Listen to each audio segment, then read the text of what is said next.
Kita berjumpa lagi di video pembelajaran daring untuk mata kuliah Desain dan Analisis Algoritma. Nah, mata kuliah Desain dan Analisis Algoritma ini untuk kurikulum tahun 2019 di jurusan Teknik Informatika, program studi Pendidikan Teknik Informatika itu muncul di semester 3 dan merupakan seri yang ketiga dari mata kuliah pemrograman. Jadi mungkin adik-adik masih ingat, seri pertamanya adalah mata kuliah algoritma dan pemrograman. Kemudian seri kedua ada pemrograman dan struktur data. Setelah itu di seri ketiga ini kita masuk ke mata kuliah desain dan analisis algoritma.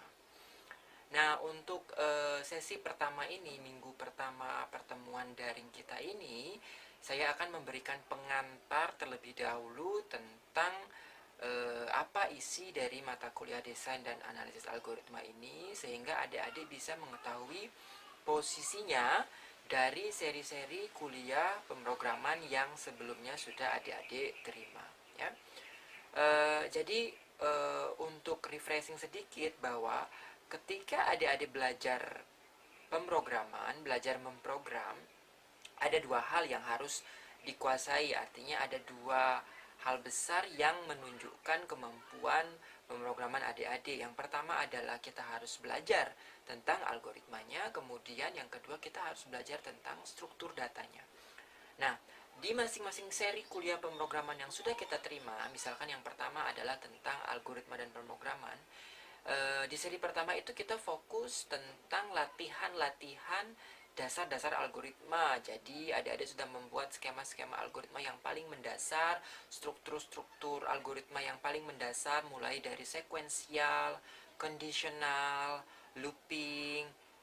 Kemudian di seri kedua masuk di mata kuliah pemrograman dan struktur data, maka kemampuan pemrograman adik-adik sudah ditunjang kembali dengan penambahan struktur data. Jadi di kuliah yang pertama, seri pertama, struktur datanya mungkin adalah yang paling sederhana, yaitu single value variable yang masih bersifat static data structure. Kemudian masuk ke di kuliah seri kedua itu adik-adik sudah belajar struktur data bentukan. Jadi sudah mempelajari tentang composite data structure, kemudian sudah membentuk misalkan struktur data stack, matriks dan sebagainya. Kuliah desain dan analisis algoritma ini kita akan meningkatkan kembali level kemampuan programming adik-adik di dua hal, yaitu baik peningkatan pengetahuan di bidang struktur data maupun di hal tentang algoritma.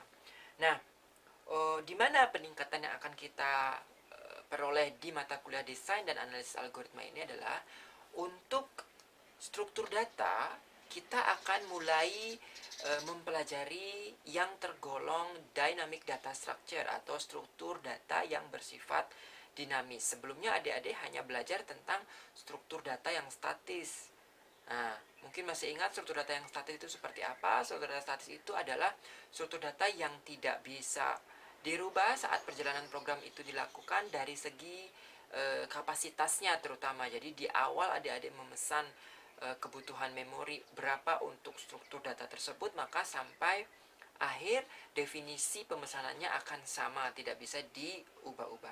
Sementara struktur data dinamis akan memungkinkan adik-adik untuk melakukan pengubahan kapasitas penyimpan dari struktur data tersebut sepanjang program itu dijalankan. Di samping itu juga pemesanannya bersifat dinamis. Dalam hal ini jika nilainya belum terdefinisi, maka kita tidak perlu mengalokasikannya di awal. Nah, itu akan kita pelajari di mata kuliah desain analisis algoritma.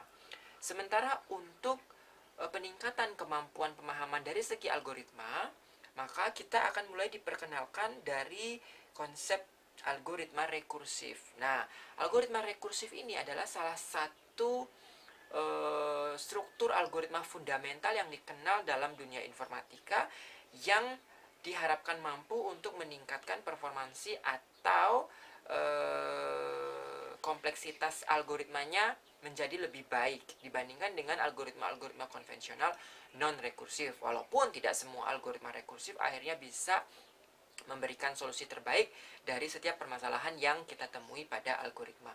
Karena kita tahu bahwa solusi terbaik dari sebuah algoritma itu benar-benar tergantung dari masalah yang sedang kita pecahkan. Nah, algoritma rekursif akan menjadi pokok bahasan besar dalam mata kuliah desain dan analisis algoritma ini. Nah, sebagai contoh aplikasinya dari algoritma rekursif ini nantinya kita akan membahas banyak mengenai contoh-contoh algoritma sorting atau pengurutan. Nah, adik-adik tentu masih ingat struktur algoritma fundamental yang sudah kita pelajari di 2 seri mata kuliah pemrograman sebelumnya adalah struktur algoritma searching, yaitu searching with Boolean dan searching with traversal atau non-Boolean. Nah, setelah kita belajar searching, kenapa kita sekarang akhirnya memutuskan untuk memahami jenis-jenis algoritma sorting dalam hal ini untuk contoh dari aplikasi algoritma rekursif. Kenapa? Nah, karena kita sudah tahu bahwa yang namanya mencari solusi di sebuah permasalahan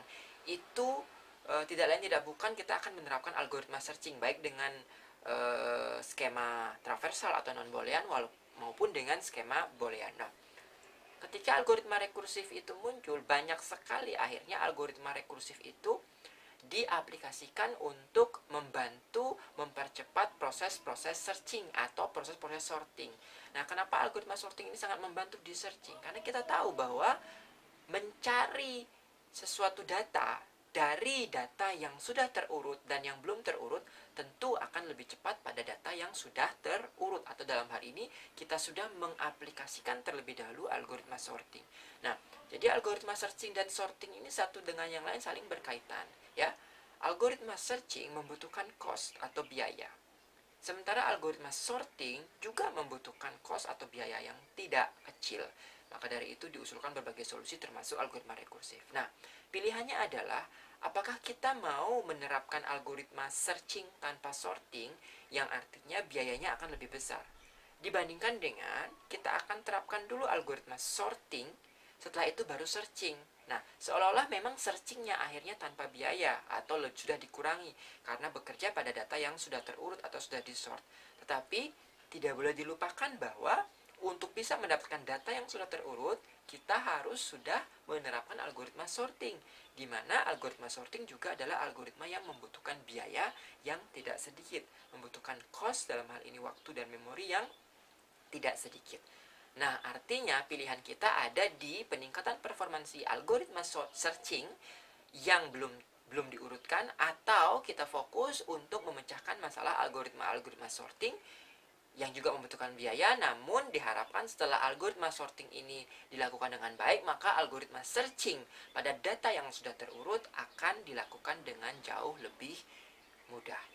Nah, itulah beberapa konsep besar yang akan kita pelajari pada desain dan analisis algoritma. Nah, untuk diketahui pula, selain peningkatan pembelajaran dari pengetahuan struktur data dan struktur algoritma, maka karena judul mata kuliah ini adalah desain dan analisis algoritma, jadi selain mendesain, selain menuliskan algoritma, membentuk algoritma dengan struktur datanya yang baik, ada bagian analisis algoritma.